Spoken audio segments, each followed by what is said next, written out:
Hi, my name is Emma. Hi, my name is Xavier, and we would like to welcome you to Curious Conversations, a podcast for kids by kids. It's a podcast where we have conversations with adults and kids from all walks of life to learn about their passions and what inspires them, which we know will inspire us and hopefully inspire you too. Why us, you might ask? Well, we love to ask questions. We are twins, and we just turned 11, and we have over a decade of experience being kids and having a point of view on many topics. We thought a podcast would be a great way to learn something new and explore our interests in a different way, so we thought, why don't we give it a try? On today's episode, we welcome Camelia Nunez.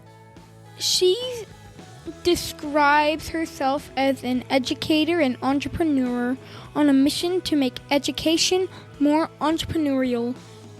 To do this, Camelia recently started Grow Entrepreneurial to spark and motivate entrepreneurial thinkers among children and teens.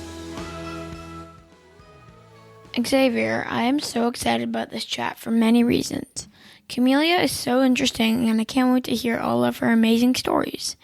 We have only met her virtually, but we had the privilege of being interviewed on her Grow Entrepreneurial YouTube channel. And we are so excited that Camelia has agreed to be on Curious Conversations. I agree, Emma. When Camelia interviewed us, it was strange for us to be answering the questions. Now today, we get to ask the questions. Emma, why don't you tell us a little bit more about Camelia? Camelia was born in Romania, but is also half Croatian. She grew up in Romania until the age of 17, which was a communist country. Then she moved to Canada in 1999. Her plan was to finish high school and university in Canada, then move back to Europe. But she loved Canada so much and never wanted to move away. Camelia went on to study literature and translation at the University of Waterloo. Over the years, Camelia has started a few businesses, including a summer international exchange program for high school students and Grow Entrepreneurial. Camelia currently works at the University of Waterloo, where she teaches entrepreneurship and marketing classes, and works the Faculty of Math and School of Computer Science at the University of Waterloo. Hello. Hi. Hi. How are you? I am doing very well. How are you guys? Thank you for asking. We are doing amazing. This summer has turned very hot. It's been very hot. Remember this when we're at minus 20. So, our first question is very long, so prepare yourself. So, our first question is a bit long, but you are so interesting and do so many different things. First, you are an educator, but you're not a teacher like we have in grade 6. You're also an entrepreneur. You have started a few companies, included Grow Entrepreneurial. How would you explain to kids like us what an entrepreneur is, what type of educator you are, and how have you put those two things together to do what you do today? Good question. Wow, starting off with a tough one. I like it. Well, yes, it's a bit of an, I guess, unconventional career. I like to call it an entrepreneurial career, if you will. And how I put those things together. I think being an entrepreneurial is essentially identifying opportunities that catch your interest. And if they catch your interest enough, you explore ways to approach whatever challenge or issue that has gotten your attention. So that's pretty much how I sort of followed my career. I started off wanting to be a teacher, and then eventually I decided that I wanted to teach in university. So I've always been interested in languages and culture. So I decided it'd be cool if I taught just that, foreign languages. So I studied Spanish and French, but I really liked Spanish. So my goal was to be a Spanish prof. So that's when I went into grad school, and I, was doing a PhD. And while I was doing that, I met a really interesting researcher in computer science, completely different field. And he worked on a technology that essentially was able to understand human language. So it's called natural language processing. And listening to him talk about his research, I thought, wow, this would be super cool if we could apply it to language learning. So, a technology that would provide conversation opportunities for people who are trying to learn a foreign language. I kind of switched gears in the moment, and I took my research that I was doing in my PhD program and then combined it with this prof that I met, and we started a company, which was called Malao Language, and that was sort of my first entrepreneurial endeavor, if you will. The technology was kind of struggling understanding the students or the learners, and it was kind of breaking that conversation. So it made it annoying for people to learn. So then we realized, okay, maybe we're not quite there yet. So then an opportunity came for me to continue working with students internationally. So then I launched another company. So I left the startup. Then I launched an international exchange program, which also allowed me to work with students from Mexico in particular. So we'd bring them to Canada. It was really fun. And because I had that opportunity launching a company, I was approached to also teach an entrepreneurship course that was a more applied course. So I thought, wow, that was really cool. I get to share what I learned starting a company. And, it was about 3 years that I was working on that. So I got to teach that to students and work with them on their ideas. And so that all sort of related. So I think being entrepreneurial, like I said, I just follow my interest, my passion, and if I'm excited enough to put in the work and the effort, I go for it. How and why did you start Grow Entrepreneurial? Oh, Grow Entrepreneurial is actually a passion project of mine because I teach entrepreneurship in university. So I got to meet lots of students in university who were really smart and had cool ideas and they wanted to try things. But I always thought that, we should start this at a younger age, right? We should have younger kids such as yourself and, thinking about how to be entrepreneurial, how to pursue opportunities, look for opportunities really, and then how to take action. So I thought, well, the best way to do it is by example, right? So that's why I started Grow Entrepreneurial, which is essentially the intention is to simply share stories of entrepreneurial young minds, such as yourselves, to hopefully motivate others. So entrepreneurship sounds like a very unique class, but what is it like in school and what is your course like? Oh, yes. Well, because it's me. My course changes quite a bit depending on what I find that's interesting out there that I think is relevant for the students to learn. So as I'm learning new things, I keep, adding them to my course and sharing them with my students. In essence, the course is about the mindset, right? Starting with why do we think about entrepreneurship? So we talk a lot about that, why that's important. And a component of it is about personal branding. So I don't know if you guys have heard of that before, but essentially getting students to recognize, what their strengths are, what their interests are, and how do they build sort of a presence online or wherever they find relevant for themselves. So people know, who they are, what they do, and that kind of stuff.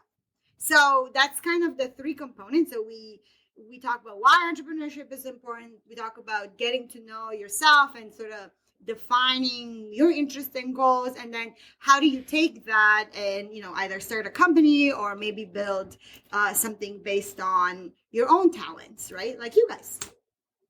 Thank you. That sounds very interesting. So when is the time that you failed at something and what did you learn from that experience? Oh my, I failed so many times.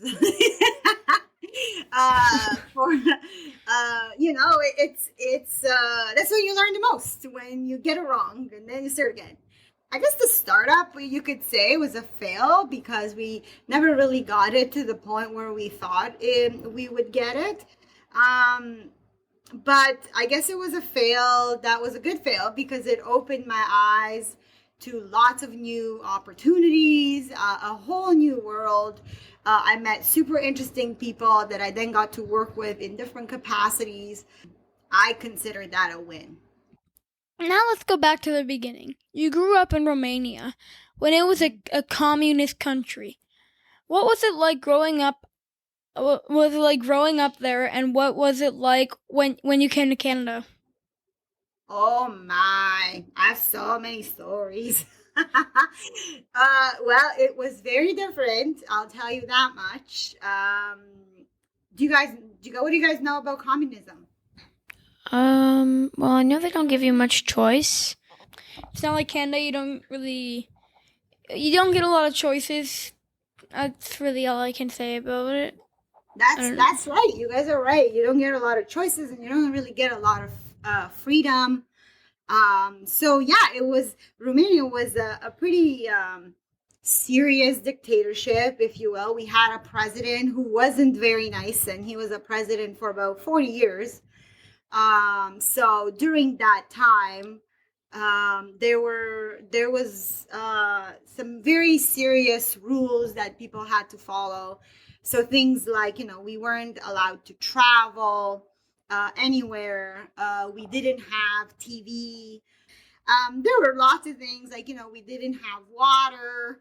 We had water, but it was at specific times, and we only had hot water maybe once or twice a week. So that's basically when you could shower or take a bath.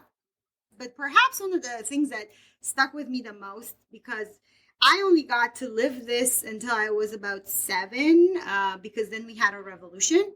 But I do remember this quite vividly because we weren't allowed to have like unlimited amounts of food. So, you guys go to the grocery store here and you buy food, and, there's never really a question of how much you can buy or not. But in Romania, we had portions, and we had a little card. So you were only allowed to have like, say 1 kilo of flour per month, and X amount of sugar per month. So you would go with this card to the store and buy your portion, and then you get a stamp, and then you wouldn't be able to go buy it again. So, if you had a birthday party coming up, you would have to save to, bake cakes and muffins and stuff like that, right? So that was a little tough. So it was not a great situation to live in. And then on top of that, in school, we only were required to memorize things, right? So we were never required to think for ourselves because this president, his name was Ceausescu, he basically controlled everything we learned and we watched and we did, right? So in school, we basically just memorized stuff that was approved by the government, and we just repeated that like parrots. Thankfully, though, I only got that up until grade 2. So after that, there was that revolution that I was talking about, and they killed the president. People rebelled. So yeah, then we became a democracy, which came with its own challenges, but things changed. That must have been really hard just to live there. Yeah, it was a little it was definitely difficult. My mom, though, her family is Croatian, but they had some family that lived in the neighboring country, which is Yugoslavia, and they weren't allowed to visit us. And when they did, we'd get in trouble, and you don't really want to get in trouble with the commies because they get very angry and they do bad things to you. So my dad, was taken in a few times and things like that. So yeah, it was rough. It was really hard. Yeah. What was it like when you came to Canada? Wow. Well, it was everything was different. There was lots of freedom, and grateful that my dad took the risk to run away from Romania and immigrate here. Perhaps the most exciting part for me was that there's so many people from so many places. And I got to meet people from everywhere and be friends with people from everywhere and hear all kinds of different experiences and life stories that I probably would have never heard if I continued to live in Romania. So that was I think was one of the coolest things. And to this day, I really enjoy making friends from all over the world, trying foods and drinks and stuff like that. It's kind of cool. You don't even have to travel and you can try all kinds of stuff from everywhere. So, how did you learn 7 languages and what are they? Oh yeah. It's honestly, I think it sounds very impressive, but a lot of it was because, life circumstances. So I kind of had to. So, Romanian and Croatian, I already told you my mom's Croatian. So when I was born, my mom spoke to me in Croatian and my dad spoke to me in Romanian. So I just basically spoke those languages at the same time. I don't know, maybe that's what sort of, opened up that interest or the ability to acquire new languages. I mean, there's research that says that's helpful indeed. So after that, I learned French and English because they were allowed in school. After a few years, my parents separated. So my mom decided she was going to stay back in Europe because there was no communism anymore, so she didn't want to move so far away from friends and family. And then she ended up marrying someone who's German. So my step family was all German.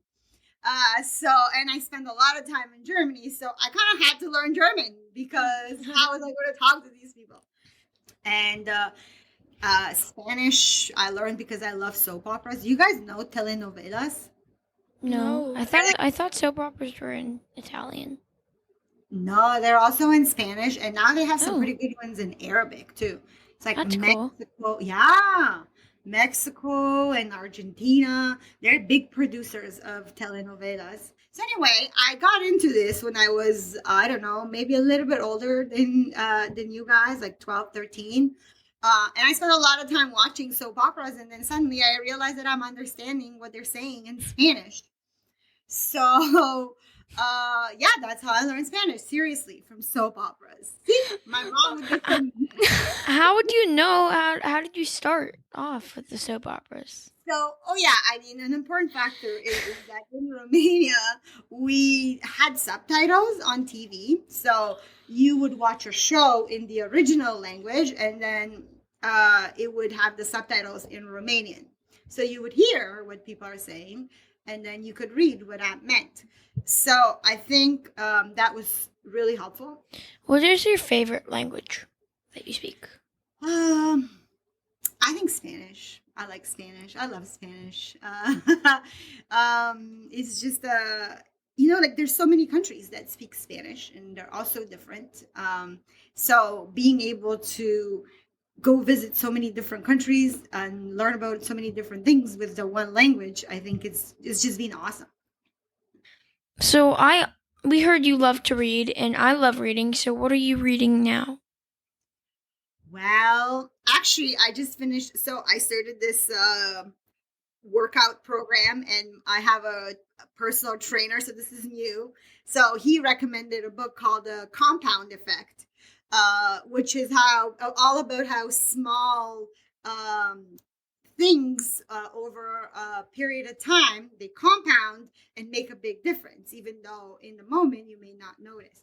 For nonfiction stuff, I really like to read historical fiction. Sorry, for fiction, not nonfiction.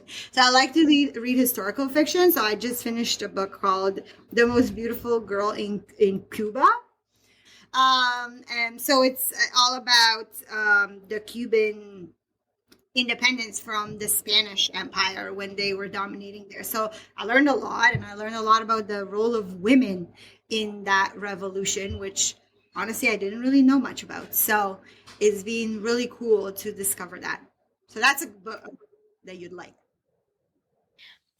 It's interesting because it's not the same as regular fiction. You're learning something, and then you realize at the end, it's like, oh, I learned something.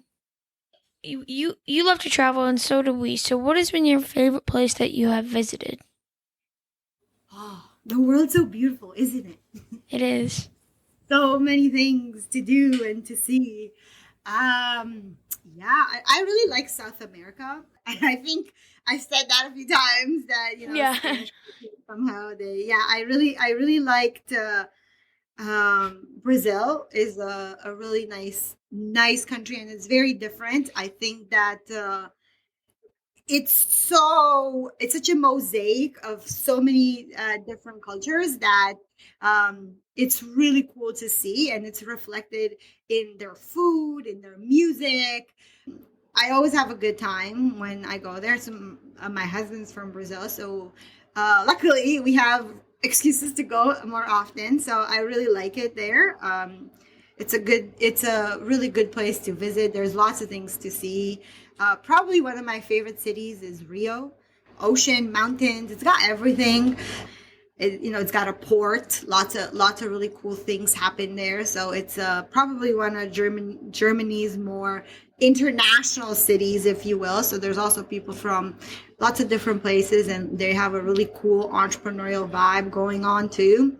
So I like Hamburg. So definitely recommend. And yeah, I mean, I think those are my some of my favorite places, and then Mexico for sure. Mexico is just, I keep going back. What's your favorite part about Brazil? Brazil, I think it's the people. The people are so there's a lot of immigration there from Japan for a Really? while, and then I didn't know yeah, that. That just seems very far away. I know, right? So there's a big population of Japanese roots. Then the south of Brazil is very much German, European, Polish, but it's very German. It almost feels like you are in Germany, in Bavaria.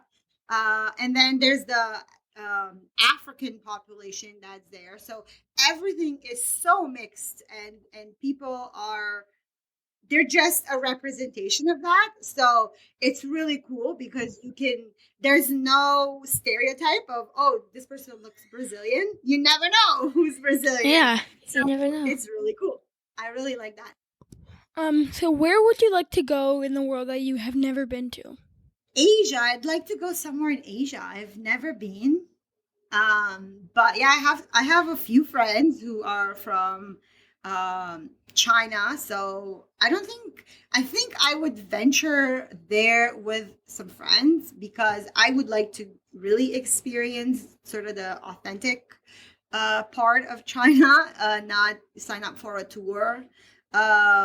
So I think that's a place I would really like to see. I'm not sure how I feel about it because I love Canada because of the open space. We have a lot of room. There's not a lot of people, so I'm sure that will not be the case in China. But I think it's such a different culture. I'd love to learn more about it. Who inspires you and why? Honestly, different people inspire me for different reasons. Like I have friends who inspire me simply for things, for the way they do things or the way they approach life. My kids inspire me to, try my best and be a better person, to model a good person for them. I think that like, sure, there's famous people that inspire me, famous, if you will, but generally speaking, I try to sort of find, there's always something you can learn from people that you meet, or that you can find inspirational. I have a friend who never misses a workout, for example, and she's super inspirational to me because she's just led a very healthy, fit life. So every time I feel like I'm going to slack today, I think of her. I'm like, oh my God, she would be so angry at me. She would never slack. So, I think that I actually prefer to find people who inspire me in my closer circle, because it just feels more real. I obviously look up to I really like Obama. So I think that he was a very well-rounded person, and I read his books, and so I really enjoy his way of thinking. There's lots of entrepreneurs in the area who I find inspiring. One of them I got to work with. His name's Jay. He founded a company. So actually, the probably one of the most important reasons why I applied to that position was so I could get the work, so I could get to work with him, because he was so inspiring to me. So I found an opportunity to, get to learn from him. So yeah, I try to find inspiration around me. You guys are inspiring too. Thank you. Thank you. So you've had such an inspiring life and have been a part of many different companies, and you're a teacher. What does success mean to you? Well, I don't know. I'm probably going to give you an answer that's kind of cheesy, but I think success means living a life that you're happy to be living. You know what I mean? Yeah. Doing things that are exciting to you. I definitely think that. Yeah, absolutely. I think that if you're able to, set yourself up to live a life where you're enjoying the things you're doing, and you feel like, yeah, this is a good life. Like, I really like what I'm doing. I think that's success. That's a really good answer, because success is success is different for every person. Yeah, absolutely. Well, I'm glad you think so. I try to live my life by that, and I tell that to my kids too. So, it's not that easy to find things that you like. Sometimes it takes some work. You're like, okay, what is it that really excites me or interests me? And sometimes that will change. A few years down the road, you'll be like, oh wow, now I'm interested in that, and that's okay, as long as I think life is made of a bunch of different moments and periods of stuff that you're doing. So I think overall, if you've been doing things that you've enjoyed, I think that's a successful life. All right. So before we end, is there anything you would like to ask us? Well, I wanted to ask, how has it been going with the podcast? You guys have been working hard all summer. It's been going well. It's amazing. It's amazing because we get to hear everyone's stories, and it's really going well. So will you continue? Yes, we will probably almost definitely continue, but we will continue the podcast as much as we can. And we've talked to so many interesting people on our podcast, and I'm pretty sure we've all learned so much from all the people and all their different walks of life. And it's just really amazing that me and my sister both got this experience. Thank you so much. No, thank you. This has been a true honor to be here, and I'm so proud of you. You're doing great. I also saw that you interviewed that Lego master. I didn't get to listen to that episode, but I will. You should definitely listen to that episode. It is probably one of our best. Okay, that's amazing. I can't wait to see it. Oh, not see it. Well, hear it. Hear it, yeah. I make that up all the time as well. Well, thank you, thank you so much for being on this episode of Curious Conversation. It was really a pleasure. Oh, no, absolutely. Thank you for having me, and I look forward to all of the work you'll continue to be doing. You guys are truly inspiring. Thank you. Thank you so much. Bye. Wow, that was a great interview. I liked when she just came to Canada and she was told in her high school class to write an opinion essay, and she didn't know what that was or that even was a thing. That just shows how different life was in Romania versus Canada, and also that they had to save, like, for example, a bag of flour for a birthday party because there are a limited amount of groceries. So I think Camelia is a very big entrepreneur because she puts teaching and entrepreneurial into a class in university. I really wish we can have this class earlier, like in grade 7 or 8. I still really hope that subject will grow a lot more when we get to university. So not just one class. It's more like every single school is mandatory to have that, like math or language. I can't believe she learned Spanish from soap opera. I mean, like, Wow. That was pretty funny. I don't think I could do that. I like that she had an exchange program to help young entrepreneurs all around the world. Overall, that was a great interview. Thank you for listening, and I know all the shows you listen to probably say this, but please rate the podcast and download the episode. And follow us on Twitter and Instagram. That'll be in the show notes. And if you want to say hi to us, we'd love to connect with you. Thank you so much for listening to this episode of Curious Conversations. Bye.